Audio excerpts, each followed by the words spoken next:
waxbartaan waxbartaan waxbartaan waxbartaan waxbartaan barwaaqo gaarane waxbartaan waxbartaan waxbartaan waxbartaan waxbartaan barwaaqo gaarane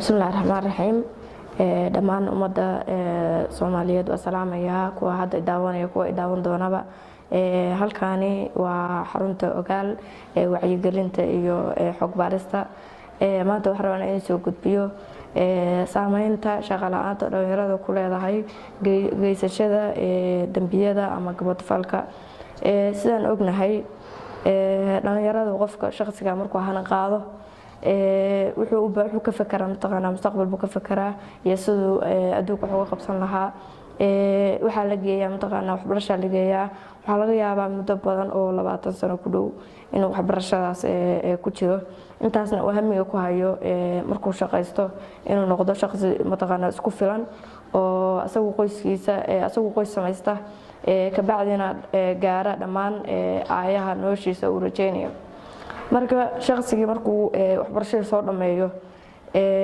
muddo badanna uu rajaynayo shaqo markay shaqadii u suurtagali weydo waxyaabo badan buu shaqsiga ku kici karaa marka dhowr qaab u kala qaadanaa qaabka shaqo la'aantu ay u sababi karto geesashada dambiyada kow qoysaska shaqo la'aantu markuu qofku shaqo la'aan yahay qoys kasta waxay ka dhigtaa sabool tusaale ahaan oo kale qofka reerka ugu mas'uulka ah ama hooyada ama aabaha dusha shaqo hayn tayada qoyskaas waxay noqonaysaa nolol hoose oo waxay waayayaan muxuu ahaa aasaasiga cunooyinka aasaasiga ah ama agabyada aasaasiga ah kadib qofka waxa laga yaabaa inuu geysto dambiyada ka dhanka ah hantida oo waxa laga yaabaa caawa wuxuu cuno dus haysan inuu intuu wadooyinka tago ama tago jidadka inuu qofku wax arko inuu wax wato inuu tabaarto wax ka dhaco ama asagii intuu dhaawaco uu wuxuu haysta ka qaato waxa laga yaabaa tuuga kale intuu la xirto inay guryaha dhacaan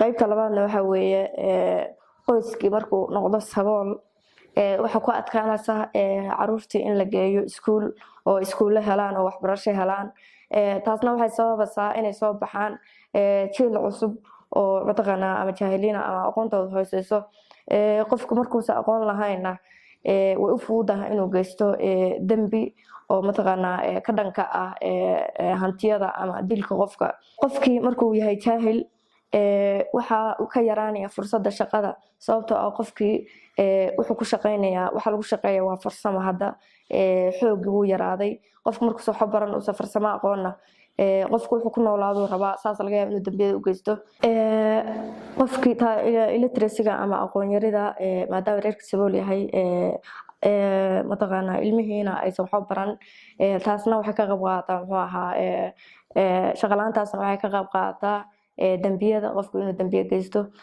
tasaddexaadna waxa weeye isticmaalada muqaadaraadka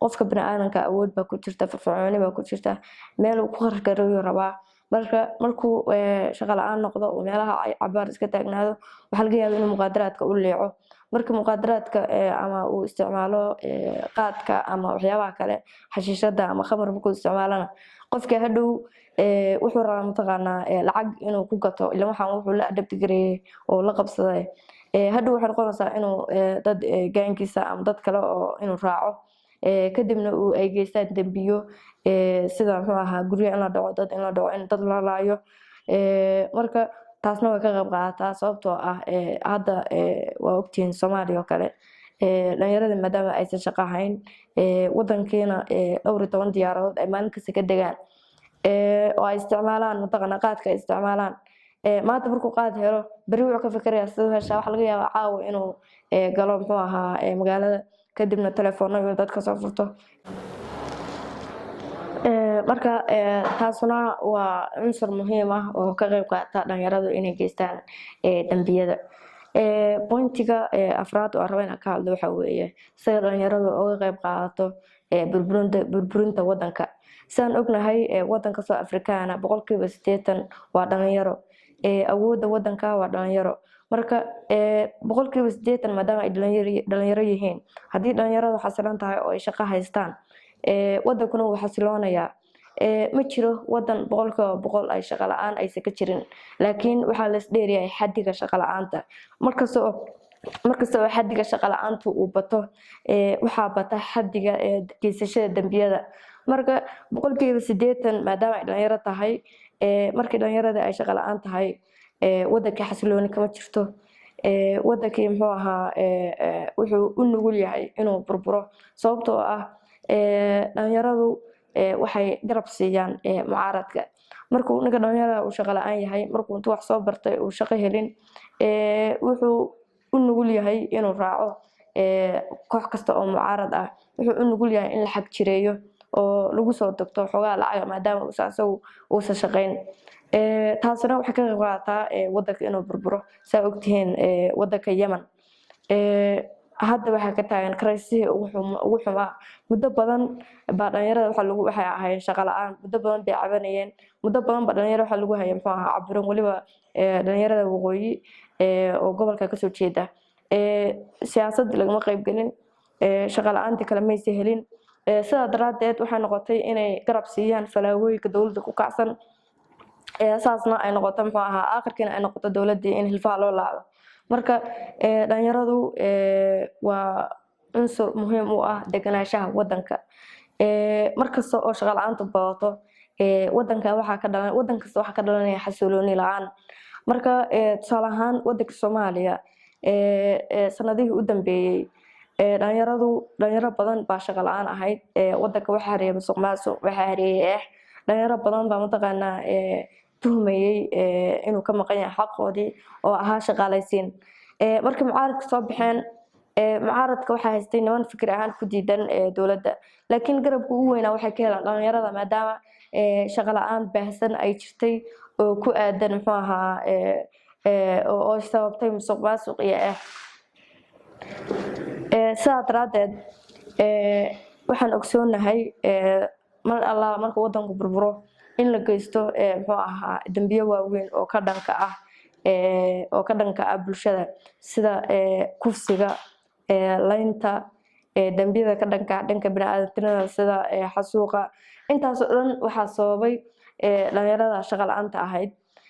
Hadhowna waxay horseedi kartaa mataqaanaa wadanka inuu dib usoo kaban waayo.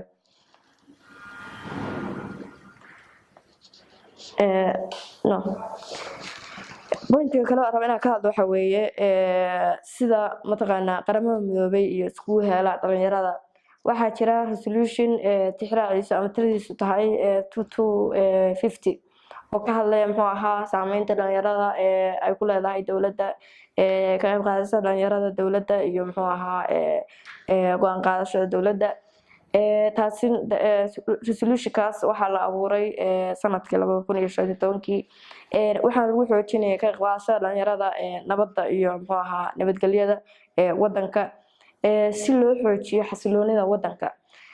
Marka haddii wadanku burburo oo mataqaanaa xooga ugu weyn oo wadanka burburiya ay ahayd dhalinyaro, waxaa la sameeyaa wadanka markii dib u dhis lagu sameynayo dad badan oo bila aqoon ahaa wax ka qayb qaateen mucaaradka, hub bay haysteen, dadka leenayeen.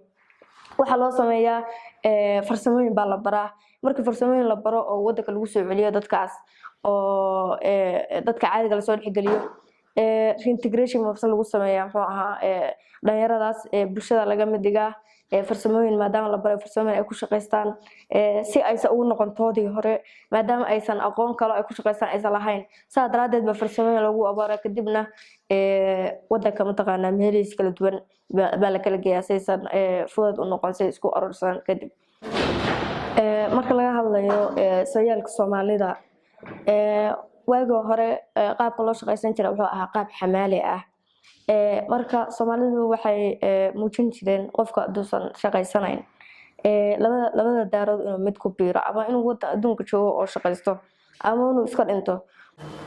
Abwaankii weynaa allah u naxariistee Ismaaciil Mire asagoo cabiraya arrintaas wuxuu yiri xininyaalihii kula sinaa xoogsi buu tagay nimanbaa xaraga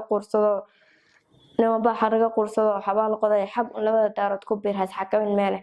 Macnaha waxa weeye inaad adduunka ama ka shaqaysatid ama iskaga tagtid. Marka pointigaygu maanta intaas ku saabsan yahay. Culimooyin badan iyo xog baaris badan ayaa cadeynaysa muxuu ahaa xiriirka dhexeeya shaqo la'aanta iyo geysashada dambiyada laftigooda ayaga waa la kala ableeyaa. Dambiye waxaa jira white collar crimes la dhaho oo ay geystaan dadka madaxda ah. Dambiyada waxaa ka mid ah musuqmaasuqa iyo corruption-ka ka mid ah. Dambiye waxaa jira loo geysto dadka oo dadka qofka in la dilo. Dambiye waxaa jira in mataqaanaa qofka xoolihiisa la dhaco. Dambiye waxaa jira la dhaho victimless crimes oo tusaalahaan oo kale muqaadaraad inuu qofku isticmaalo. Ma jiro qof gaar ah oo qofkaas ataagay laakiin victimless crime baa la yiraahdaa sidaa daraadeed. Marka taasna waa mataqaanaa waa dambiyo dadka ay geystaan laakiin naftooda ay ku waxyeeleynayaan. Marka waxaan kusoo gabagabeynayaa cid kasta ama dowlad ha ahaato ama maamul ha ahaatee inay ka taxadirto muxuu ahaa shaqo la'aanta dhalinyarada. Waxaan ognahay maanta shaqo la'aanta Soomaaliya inay marayso 67%. Taasuna ka dhigaysa muxuu ahaa in wadankii uu noqdo wadan u dihin qalalaaso.